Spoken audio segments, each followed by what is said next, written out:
Benvinguts i benvingudes al podcast.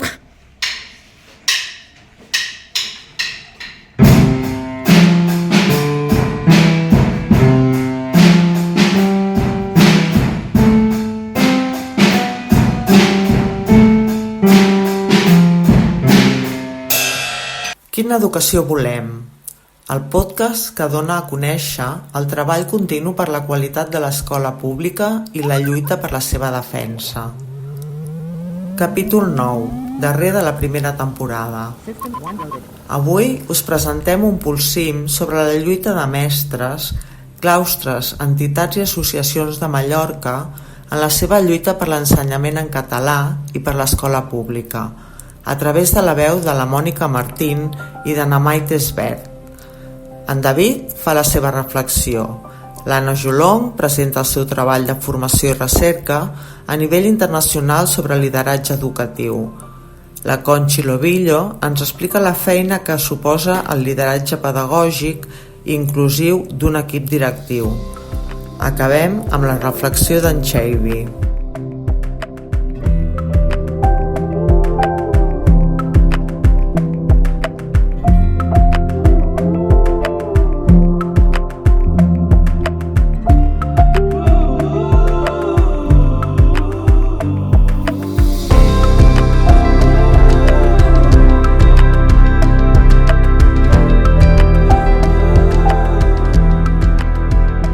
Hola, soc la Mònica Martín Sánchez, soc mestra al CEIP i ESO Pintor Joan Miró de les Illes Balears. Jo som filla de forasters, com dirien aquí a les illes. Vaig néixer a Mallorca i és la illa que educa ancorada al meu cor perquè em narra com a persona tot el que simbolitza la seva cultura, la seva terra, la seva llengua.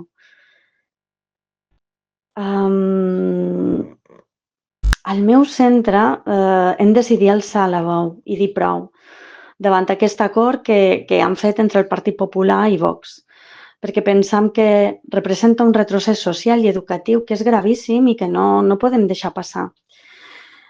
Volem expressar i expressarem en les accions que considerem pertinents, mostrar el nostre rebuig contundent en aquestes polítiques que menyspreen l'educació pública i ataquen la nostra llengua i a més que consideren que posen en risc els valors en els quals nosaltres educam, com són la tolerància, la solidaritat, els drets humans, la igualtat entre persones. Jo he de dir que la veritat em sento molt orgullosa de pertànyer a una comunitat docent que diu prou i adoptar aquesta responsabilitat de boicotejar els seus efectes i fer que aquests acords en el final se quedin en paper banyat, han arribat en els centres. Així que davant els intents d'imposició i censura, davant les retallades que facin i les amenaces, nosaltres respondrem amb fermesa i dignitat, perquè l'educació no és un privilegi, és un dret i no deixarem que ens el prenguin i no farem ni una passa enrere. Gràcies.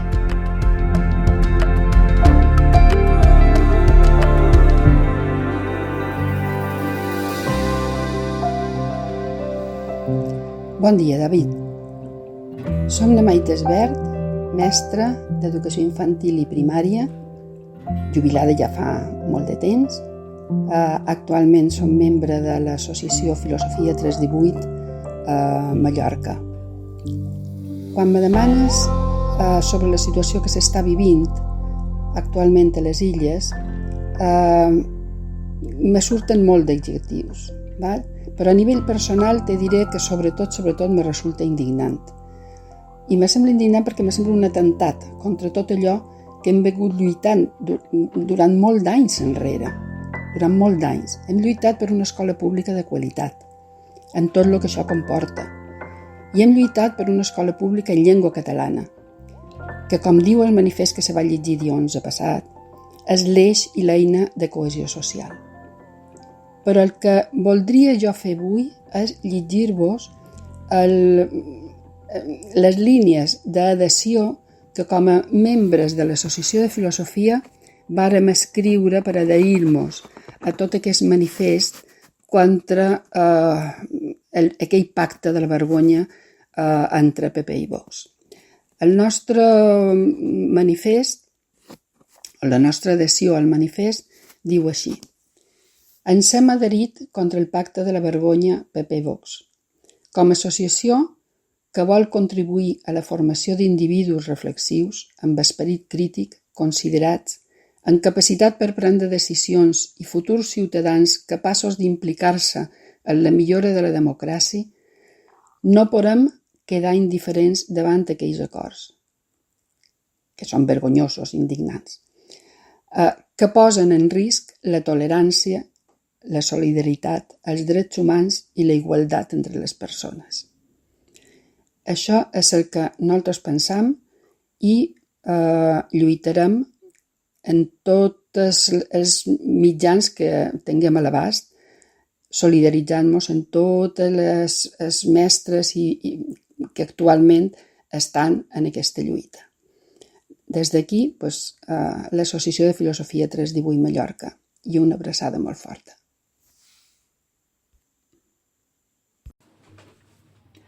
Amigues i amics oients, acabem aquesta temporada desitjant-vos unes bones vacances.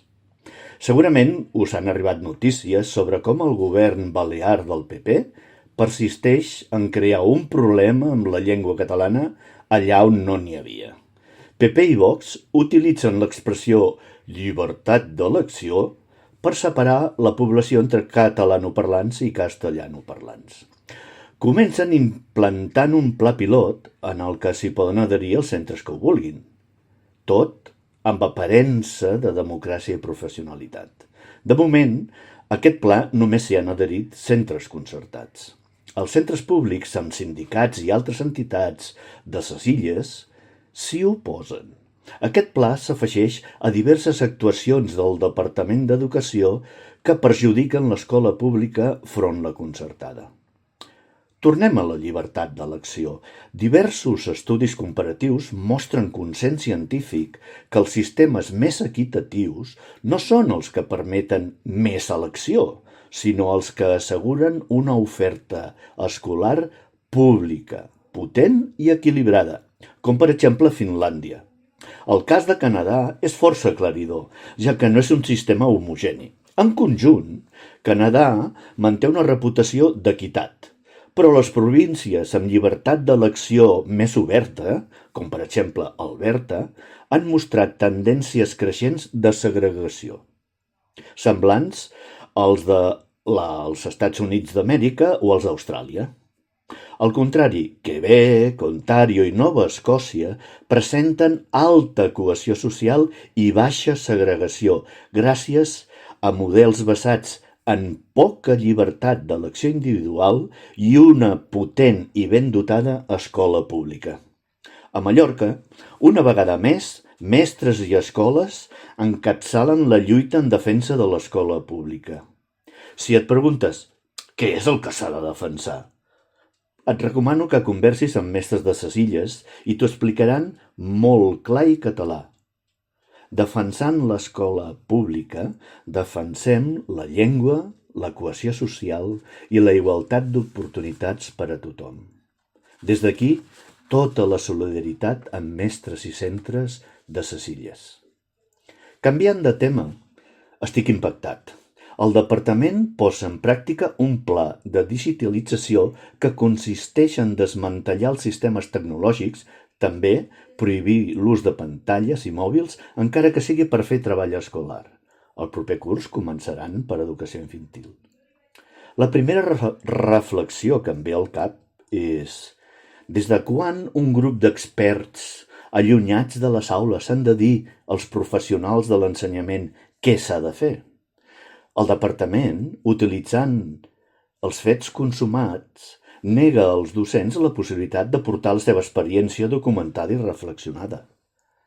Altra cosa seria oferir formació, aportar recomanacions o aspectes a considerar en l'ús de pantalles, tablets i mòbils.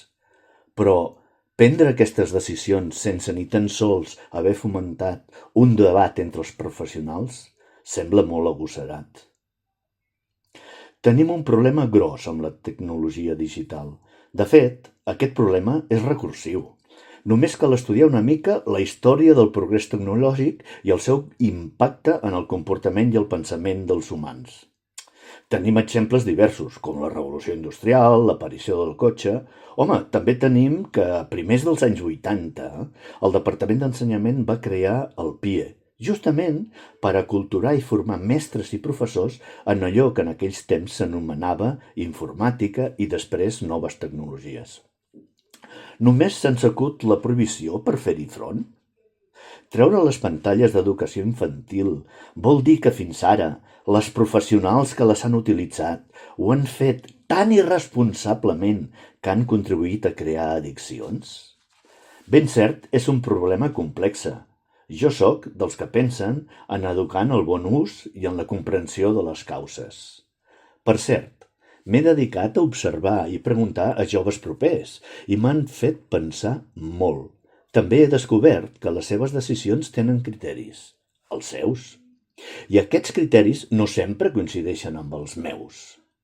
Aquestes observacions m'han transportat a la meva adolescència i la quantitat d'exemples que tindria sobre la meva forma de rebel·lar-me que anaven des de la forma de pentinar-me a la roba que em posava o els criteris per entendre les realitats que m'envoltaven. Per pensar sobre aquestes coses i altres qüestions, recomano la lectura del llibre No sense el meu mòbil, d'en Jaume Funes, psicòleg amb una experiència tan dilatada que no només fa pensar profundament sobre aquests temes, sinó que aporta alguns camins interessants per transitar. Per acabar, informar-vos que els propers 7, 8 i 9 de juliol, l'Anna Jolong, que tot seguit escoltareu, conjuntament amb en Miquel Martínez, la Roser Salabert i la Carmina Pinya, tots ells amb una dilatada experiència professional, organitzen l'escola d'estiu Lideratge Pedagògic per la Millora Escolar. Si esteu interessats, ho podeu cercar per Google. Res més. Si podeu, durant aquestes vacances, trobeu estones per avorrir-vos i gaudir de la vida. Abraçadetes.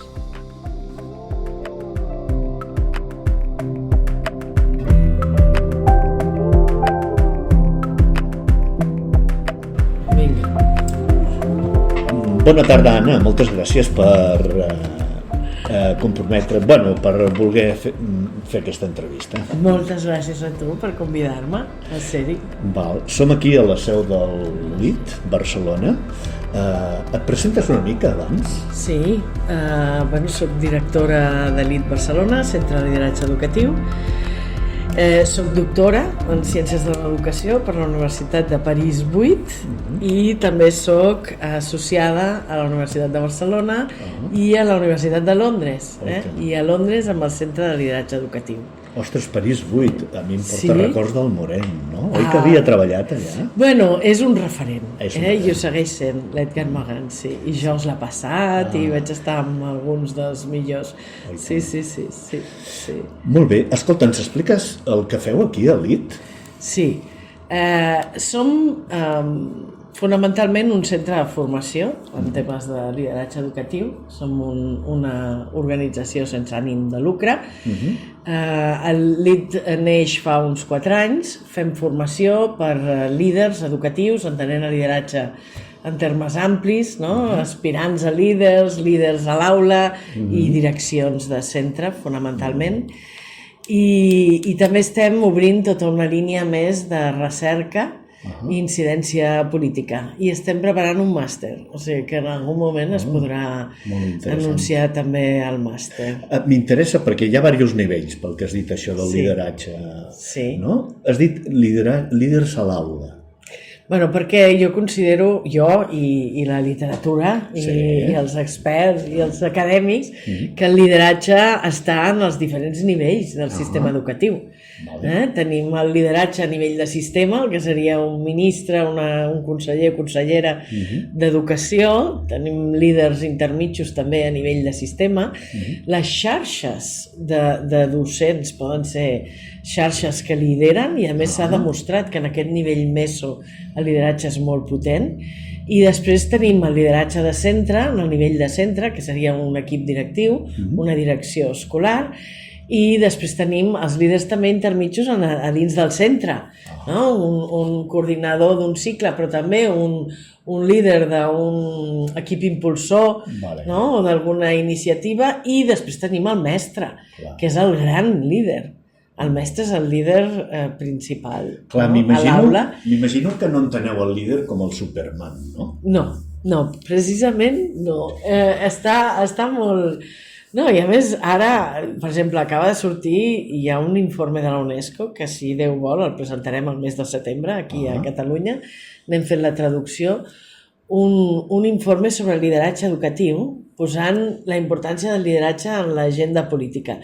I un dels trets que aquest informe de la UNESCO valora és que els líders han de liderar de forma col·laborativa. Però això també ho diu la recerca, És a dir, l'heroi, el Superman, el llanero solitario, no? Ja no és el model de lideratge que necessitem. Per això també hi ha estudis de que el lideratge femení, que té de vegades una tendència a ser més col·laboratiu, també és més exitós en els resultats, perquè resulta que ens costa menys dir fins aquí no arribo, necessito ajuda, o això n'hi ha un altre que ho fa millor en el meu equip, reconec els talents que tinc en el meu equip, que és la principal tasca d'un bon líder, reconèixer els talents i fer-los créixer. Sí, senyora. Acabes de dir una cosa que amb la meva experiència és fonamental, no? Això de ser capaç, o sigui, no tenir vergonya o no tenir supèrbia, de dir, ei, necessito un cop de mà, no? O què et sembla tu això que estic fent? El líder s'ha de liderar a si mateix abans que voler liderar a qualsevol altre, no? I liderar-te a tu mateix vol dir un autoconeixement i un exercici de vegades d'introspecció i de saber fins on arribo, què puc entomar, què no puc entomar, autoavaluar-nos també, no? Quins són els meus punts forts, quins són els meus punts febles. En les formacions que fem ho treballem molt, això, no? Analitzar-te una mica a tu mateix i veure en què, i llavors en el teu equip, quins són els talents, quines són les fortaleses del meu equip i amb qui compto, no? Perquè un mal líder, que n'hi ha molts també, o una persona que té una responsabilitat directiva però no és un bon líder, doncs, per exemple, de vegades li costa molt tenir en el seu equip gent més competent que ell en alguns temes. Això de vegades ho hem patit, no? Ja a la nostra alçada de la carrera, no? Hi ha líders o directius que no saben valorar el talent que tenen en el seu equip, no? I això... Escolta, doncs m'ha interessat això que dieu del màster, no? Perquè jo també he vist que hi ha molts equips directius que demanen ajuda. Sí. Jo sobretot em moc a nivell de l'escola pública, no? I hi ha força equips directius que demanen ajuda, no? Se senten molt com una peça intermèdia, però que... Jo crec que falta molta formació i molt suport i acompanyament, perquè hem fet aquesta formació inicial però no contemplem que després en l'exercici un director, una directora es troba amb problemàtiques, amb situacions de dificultat en què no sap com en sortir-se'n i hi ha d'haver, i des de l'IT Barcelona ho fem, un suport i un acompanyament a nivell de centre, un exercici més de coaching, dit en termes més, però també hi pot haver un mentoratge quan un comença a fer una carrera directiva i quan un comença els primers anys, doncs la mentoria és molt important i en molts altres països això existeix, i aquí no ho tenim, i es llença un director allà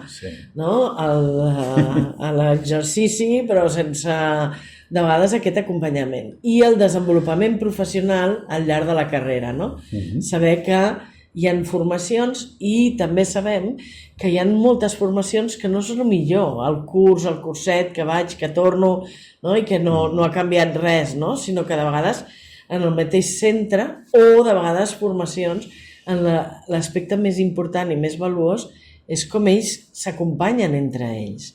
El peer learning, que diuen els anglesos, l'aprenentatge entre iguals, poder contrastar amb d'altres directius, fent-se d'amics crítics, que aquí no tenim gaire aquesta cultura, però de fent-se d'amics crítics i poder desafiar l'altre, no? I ajudar-nos a veure tu què t'ha funcionat, a mi què em funciona, no? Per això les xarxes també són molt potents, no? M'agrada això que dius dels amics crítics, però jo ho he utilitzat bastant en les formacions que faig. Clar.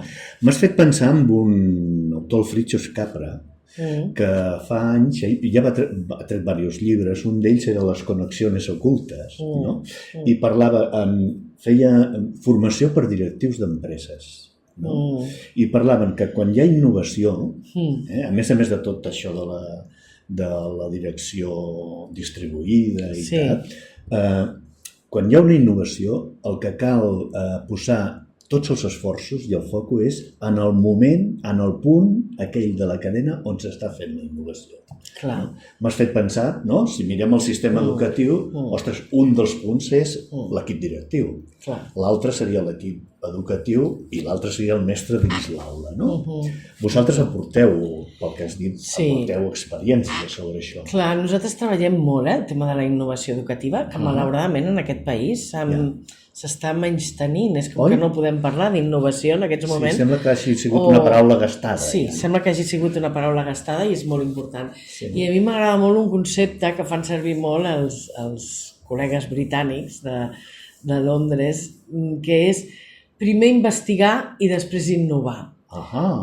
Perquè potser sí que hem canviat moltes coses i les coses no han millorat ben bé, no? Llavors jo crec que aquesta idea de que la indagació i la investigació i saber on estem i a on volem arribar i treballar en base a evidències de l'aula, no només evidències del que diu, que també, el que diu la recerca, però els docents i els líders en general tenen moltes dades, tenen un saber fer, no? Com l'utilitzem també, tota aquesta experiència, tot aquest saber, perquè la innovació sigui una innovació fonamentada. Escolta, jo crec que és el gran tema. Em fas pensar ara en un tema que a mi em preocupa fa anys, i és a dir, no sé si a l'Anglaterra o pels llocs que has estat i tens alguna informació sobre això, no? Per exemple, aquí el Departament d'Ensenyament ens contracta per fer classe, no? Hi ha algun lloc on el perfil de docència sigui també un perfil en què digui i també vostè ha d'indagar sobre el que fa? Sí, clar. Sí? Perquè potser estaria bé introduir-lo també. No, és que és fonamental. És que mira altres professions. Oi? Qui s'imagina un metge sense estar al dia del que diu la investigació, però sense ell també investigar d'alguna manera amb el que funciona, el que no funciona i el que està anant bé i el que està anant malament, no? I qui s'imagina un hospital sense un laboratori, no? O sense un lloc de recerca, no? Les escoles haurien de ser espais de recerca i si no, i jo crec que anem cap aquí, i si no ho fem no ens en sortirem, perquè els canvis són tan accelerats i és tan ràpid tot plegat que els alumnes d'abans de la pandèmia no són els mateixos que després, els d'abans del ChatGPT tampoc són els mateixos, ens ho ha canviat tot, la intel·ligència artificial. El nivell de canvi és tan accelerat que necessitem aquests espais de reflexió, d'anàlisi, d'indagació docent. I ha de formar part de la professionalitat docent. És molt important el compromís, la vocació, perquè és una professió eminentment vocacional, però és molt important també aquesta dimensió de recerca, d'estar al dia i d'indagar i saber, i de manera col·laborativa amb un centre. Quan parlem de l'escola que aprèn, és també l'escola que investiga, que indaga i que extreu nous resultats i que a partir d'aquí pot innovar i pensar com hem de fer les coses millor perquè els alumnes aprenguin més i millor, que en definitiva és el que volem, no? Un millor aprenentatge de l'alumnat. M'encanta sentir. Ojalà t'escoltessin tots els mestres. O potser els que prenen les decisions. I les facultats d'educació, que també haurien de formar els mestres amb aquesta dimensió de la indagació docent. Sí. Escolta, doncs mira, si el lideratge pedagògic fos una amanida, quins ingredients hi creus que no poden faltar? Sí. si fos una amanida... Primer, abans d'entrar en l'amanida, deixa'm dir una cosa, tornant a l'informe de la UNESCO, perquè crec que és important remarcar-ho, hi ha d'haver unes condicions prèvies per poder exercir un bon lideratge. El lideratge sabem que és el segon factor que més influeix i més impacta en l'aprenentatge dels alumnes. El primer és el professor a l'aula, i el líder influeix a través d'influir en aquests docents. Però sabem que és el segon factor i això ens ho diu la recerca des de fa més de 20 anys. És una recerca que ara diu la UNESCO s'ha fet en context anglosaxó i no sempre en tots els països les direccions escolars han tingut les condicions necessàries d'autonomia, de recursos, de suport, que deies tu, de formació, de capacitació. Per tant, el primer seria tenir aquestes prèvies i unes bones condicions i una bona autonomia i els recursos suficients per poder exercir el teu lideratge. Un cop això existeix, tinc també l'oportunitat de fer referència a una recerca. Jo vaig poder ser a l'Institut de Londres, a l'Institut d'Educació, al Centre de Lideratge Educatiu, quan acabaven de publicar una recerca sobre les característiques dels bons líders docents, justament, no? I ja vaig a l'amanida, Però quan van fer aquesta recerca van dir com podem transferir el coneixement que hem adquirit d'aquesta recerca, en la qual havien participat 350 escoles d'alta complexitat, d'una xarxa d'escoles d'alta complexitat.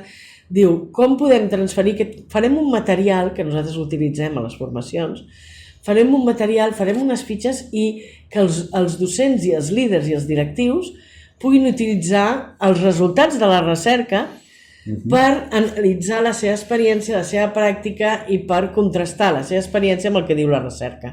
Quan diem treballar en base a evidències o informats per les evidències, seria això. Llavors, tinc aquí ara al davant, tu les estàs veient, no? Unes fitxes fantàstiques que diu...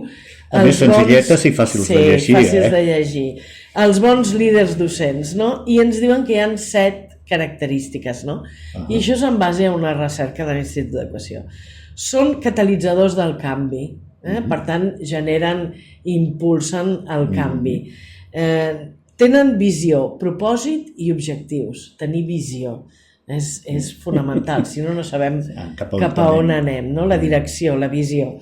Comunicar amb claredat, no? Perquè no és suficient tenir una visió de cap a on vols anar, has de poder aquesta visió comunicar-la, naturalment.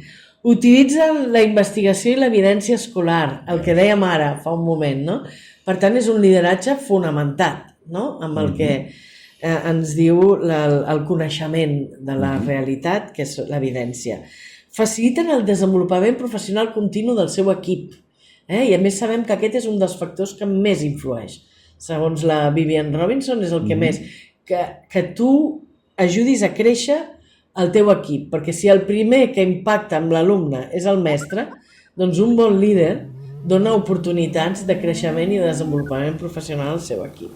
Són amics crítics, i ens ha sortit fa un moment, no? L'amistat crítica. Estan al costat, acompanyen, sempre fan aquesta dimensió de mentor, de coach, però que desafia, també, que és capaç de desafiar i de ser crític i ajudar-te a anar més lluny, no? I construeixen confiança. Sense una base de confiança, ni escola que aprèn, ni líders que aprenen, ni res, no? Aquesta confiança és la base de tot, també. Ostres, Anna, m'estaria 3 dies seguits parlant amb tu, Jo també, ha estat molt bé, molt agradable. Moltes gràcies. Moltes gràcies, Gràcies a tu. Vinga, adeu.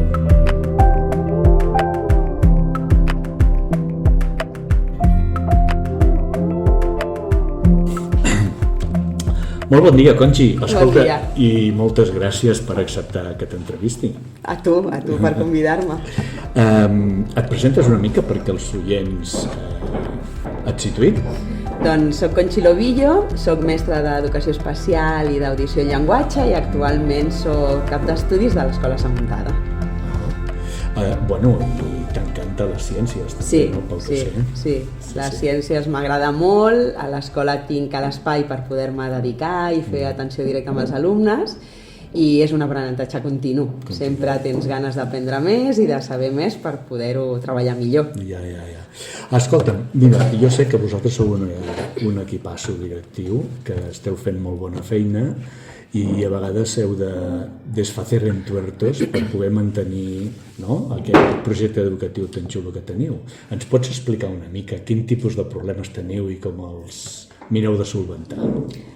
D'acord. A veure, problemes, jo crec que és la realitat, no?, que ens trobem. Una de les situacions reals que ens trobem i que fa que el projecte cada any hagis de posar-li ganes i empentes perquè segueixi rotllant és el canvi dels mestres de la plantilla.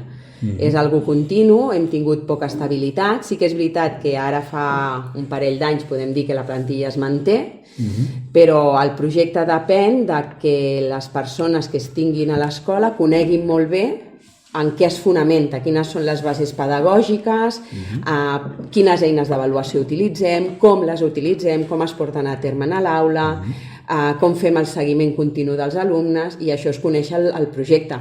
Clar. Per conèixer el projecte es necessita temps, llavors cada vegada que t'entren docents nous hi ha una fase que li diem com de formació o de coneixement del projecte mentre estan exercint. Clar. I què feu? Com ho feu, això? Perquè aquest és un dels hàndicaps que es troben moltes escoles al setembre, no?, quan canvia el personal. Què feu amb això de formar els mestres perquè comprenguin? En primer lloc, a mi m'agradaria dir que ho fem amb molt de carinyo i amb molta comprensió, perquè jo crec que si jo em trobés en el seu espai és el que m'agradaria rebre. Tota persona que arriba nova amb un grup de treball necessita primer conèixer amb qui estàs treballant, sentir-se segur, tenir un espai de confiança i conèixer el projecte, però primer ha de conèixer els companys i fer relacions socials amb els companys, amb els alumnes i sentir-se segur pedagògicament, perquè si tu no et sents segur això et fa trontollar molt i fa que anímicament no estiguis bé, i això precisament és el que no volem.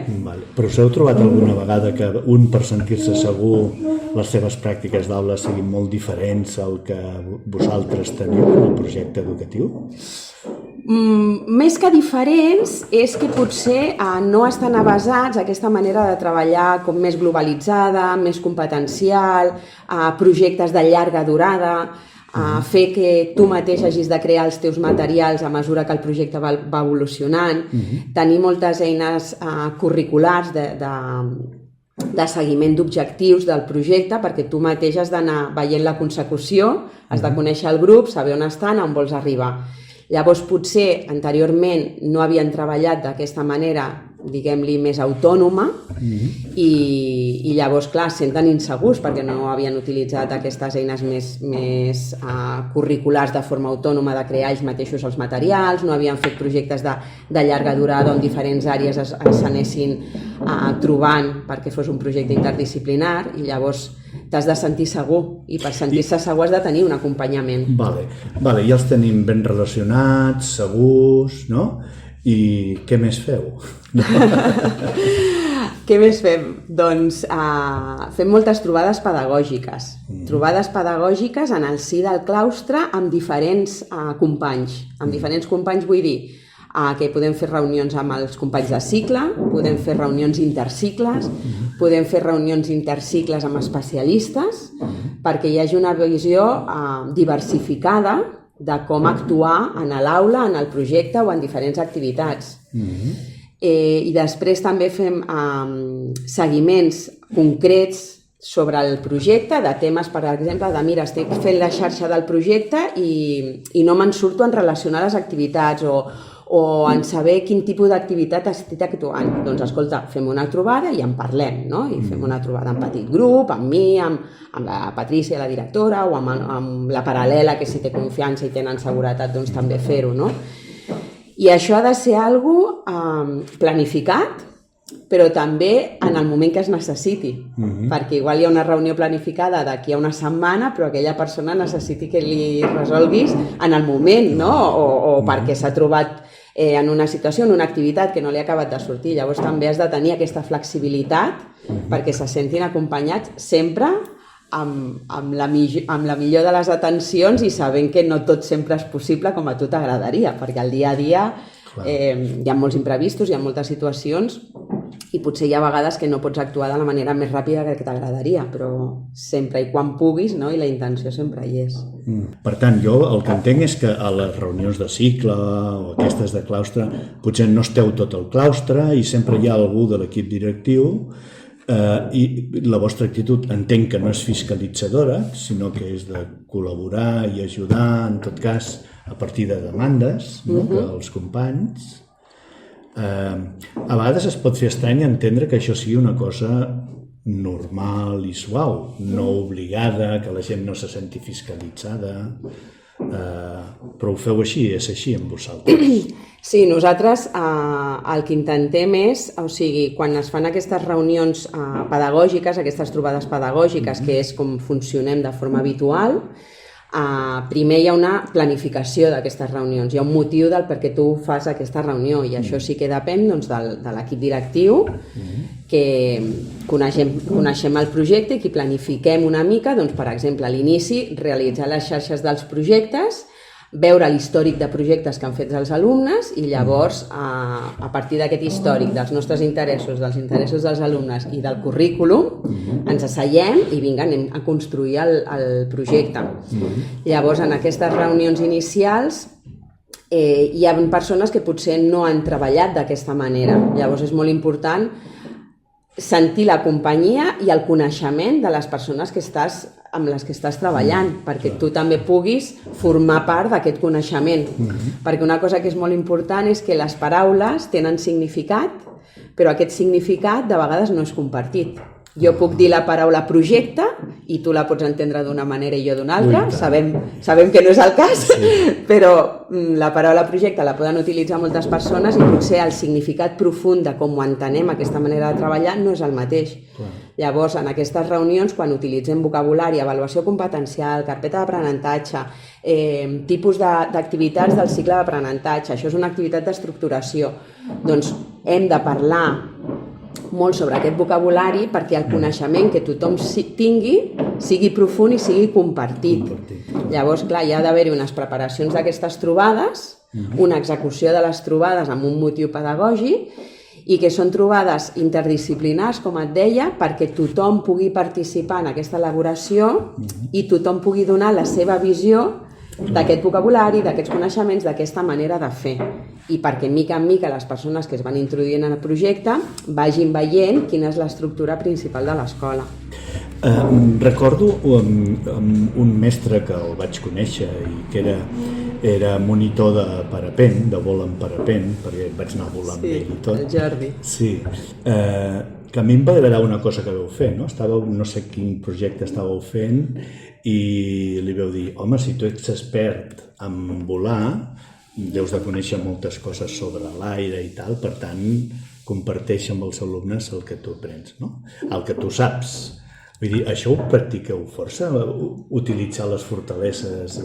Clar, jo crec que per guanyar seguretat, si tu treballes amb les teves fortaleses quan entres en un projecte que potser no has treballat mai d'aquesta manera, és una manera de que se sentin vinculats i de que guanyin seguretat. Llavors, com els projectes cada any es modifiquen i es creen, tu mires quines són aquestes fortaleses, quins són els temes que donen seguretat a aquesta persona, que li agradin, que has treballat anteriorment i llavors construir a partir de les fortaleses d'aquesta persona, de les necessitats de cicle, de les necessitats del currículum i anar creant bastides perquè quan més ponts creïs i la bastida sigui més ben construïda, a partir d'aquí podràs anar pujant en el procés d'aprenentatge dels alumnes, no?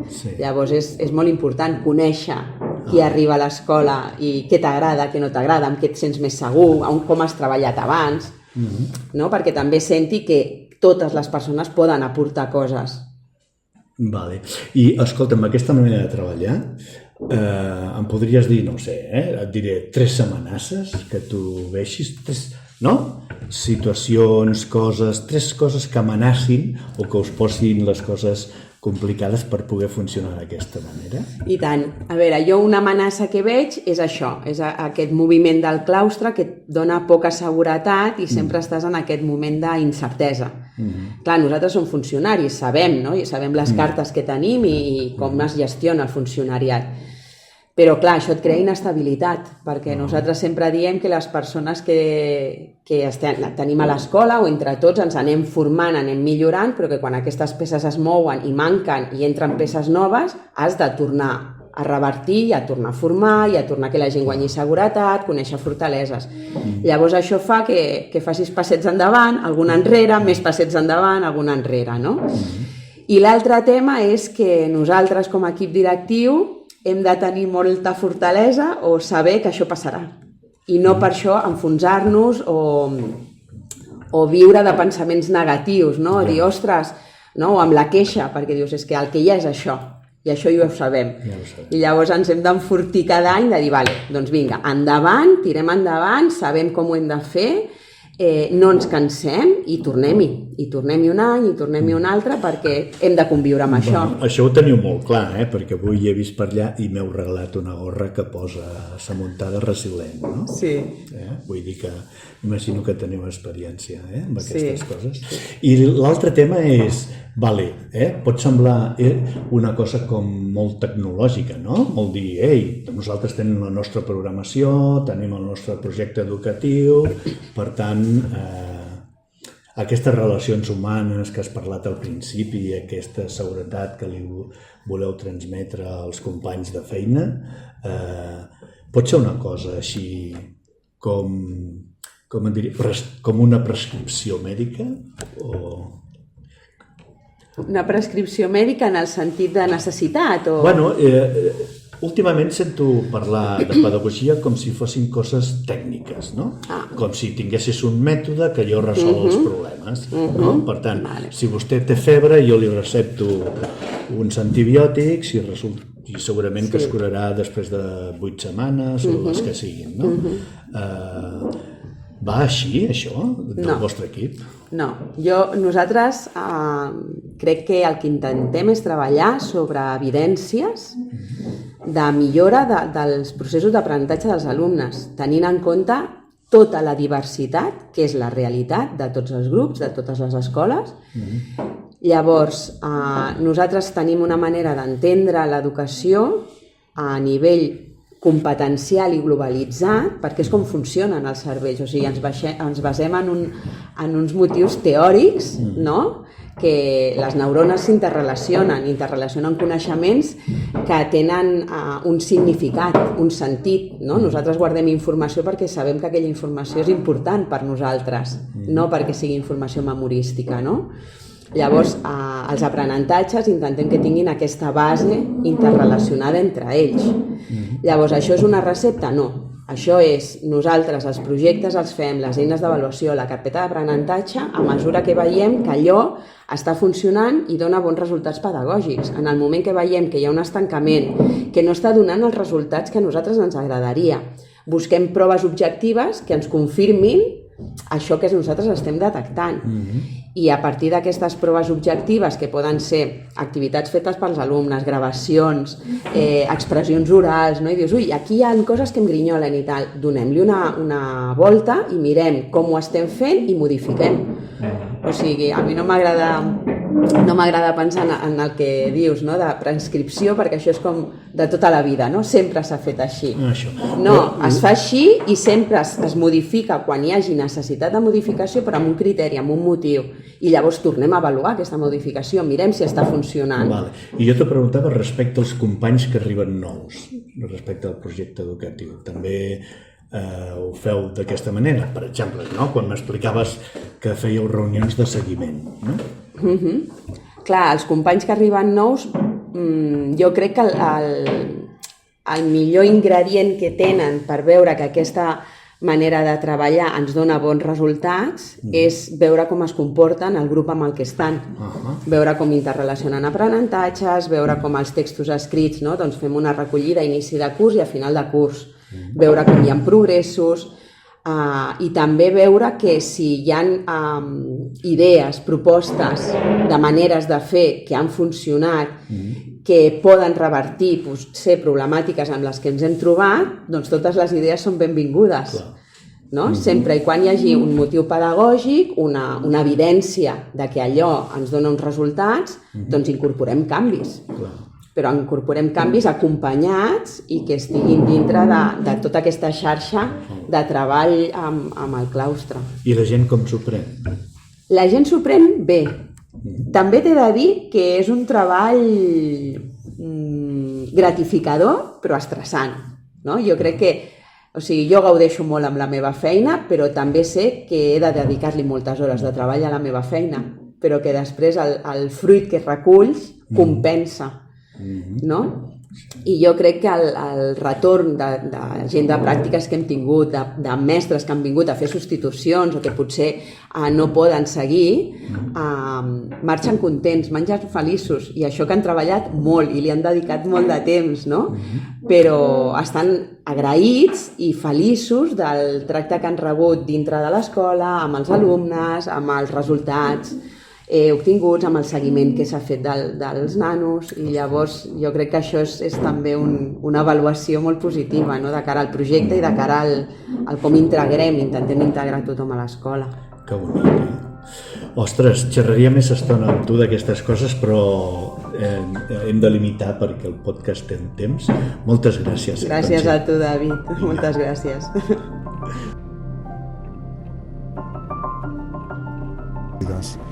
Hem obert espais de conversa per mirar l'educació des del cos, des de la comunitat, des del territori i també des de les dissidències que habiten dins i fora de l'aula.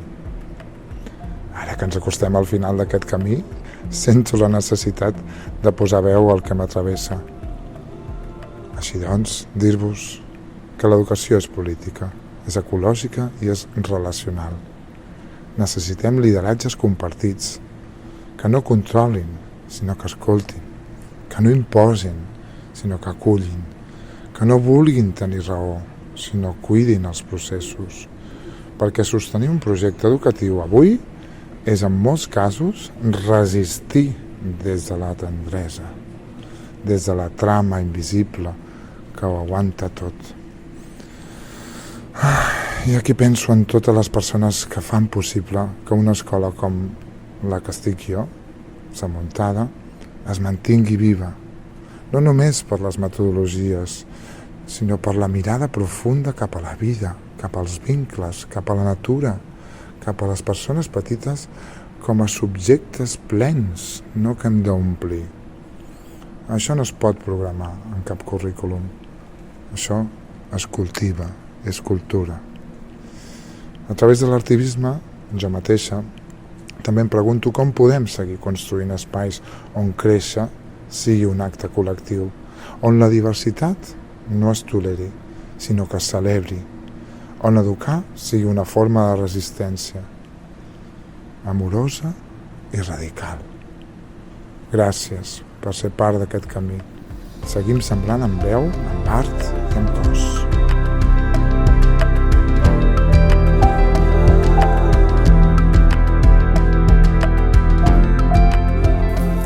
Aquest capítol ha estat possible gràcies a la col·laboració dels alumnes de l'Escola Sa Muntada, del grup Xiula, de na Mònica Martín i na Maite Esbert, de l'Anna Jolong i la Conchi Lobillo, d'en Xeivi, en David i qui us parla, Anna Pablo.